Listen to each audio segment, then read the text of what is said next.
Hey everybody, Smirksmilegrin here on my Archer Soul Syphon. Um, I know you all seen some of my videos if you guys been watching.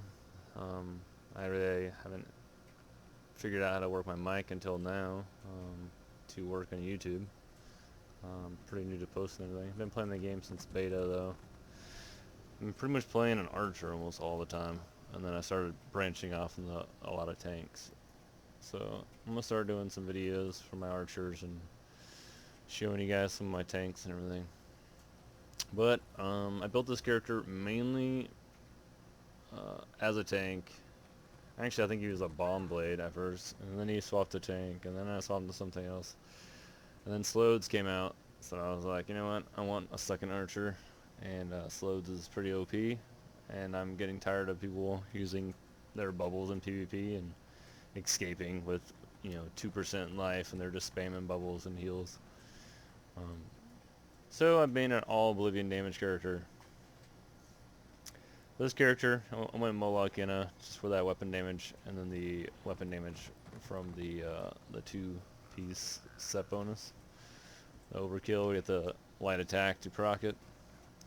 Then Slode's pretty OP. I heard it's gonna get nerfed, even though I don't think I've ever really had too much of a problem. But I'm not a shield spammer. All the shield spammers are hating it because they die all the time now. But Oblivion damage just goes right through the shields. So you just pretty much light attack, and then all the Oblivion damage just will go through their shield because I have it on my bow. So I have the enchant for Oblivion damage on my bow, and I also have Shield Breaker. So when I light attack or heavy attack, when they have a damage shield, it does another 2600 weapon Oblivion damage. So pretty much I do like 3 to 4,000 Oblivion damage if they cast the shield on themselves, and it can't be blocked by the shield. It's pretty nice though.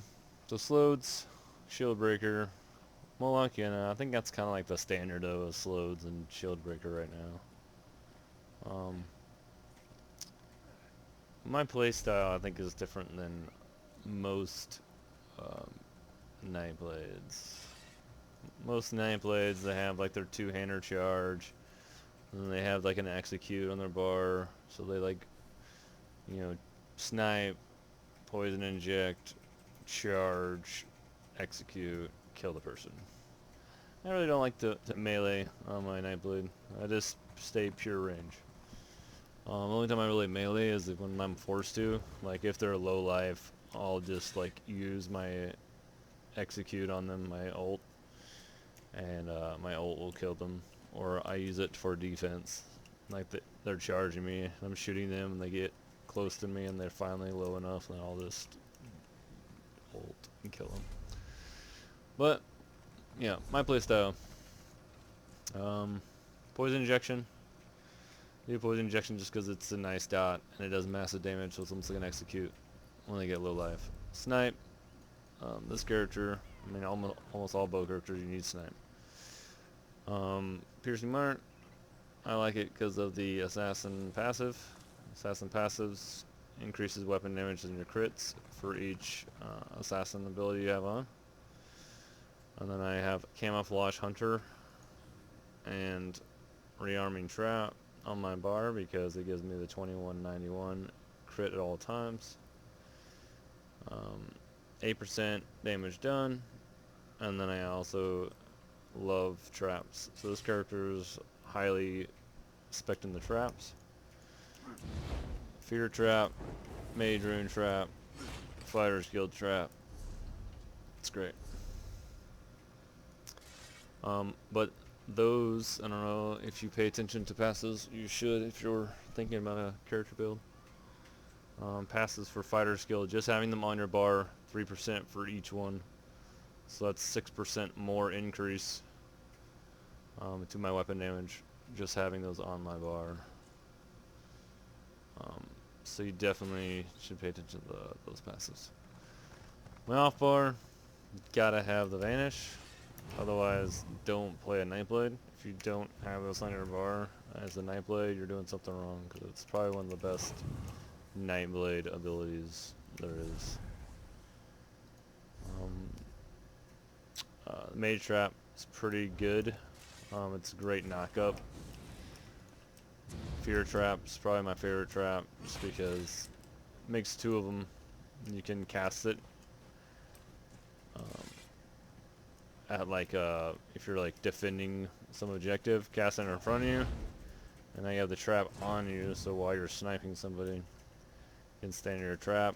If they walk over there, you snipe them. They're feared. They can't do anything, and they're dead. But if they do somehow miss your trap and charge you, as soon as they get to you, then they get feared. That's pretty nice. And you can even just stack your traps if that's what you want. Like if you just stack the fear trap and then put the fighter's skill trap right in the middle of it, and they step in it, and now they're taking all that damage from the trap while they're feared. So it's pretty good. Well, yeah, that's pretty much what I do. I mean, you guys can check out my other videos and see how I use it. I think my last fight I was 19-3 just by light attacking and poison injections and my snipes, and then trapping everything. I'm usually top damage, or one of the top damage in the fights, so I mean that's pretty solid damage outputs, and it's really good survival as long as you are good at rolling and vanishing. And playing by your traps, so you can fear them and then vanish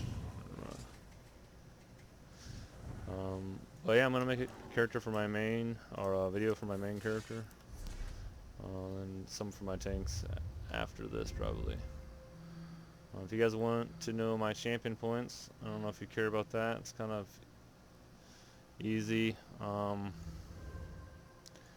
Most things single target. Rolls, of course.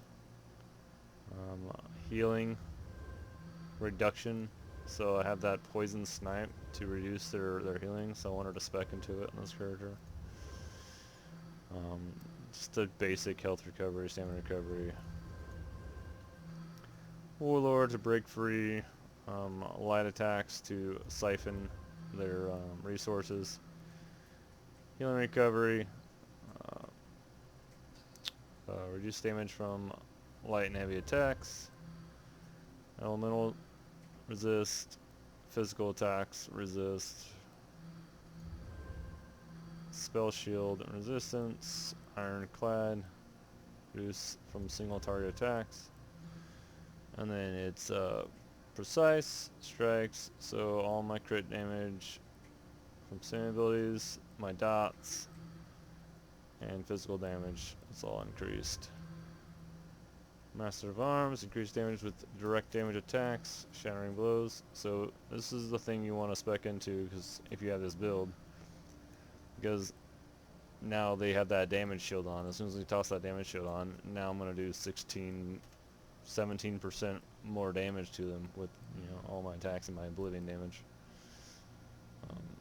So I'm pretty much an anti-bubble person. Alright, yeah. Well, hopefully this helped you. Please like if you liked it, and ask any questions that you have. Check out my other videos, or my main character's video if you want a different type of archer later.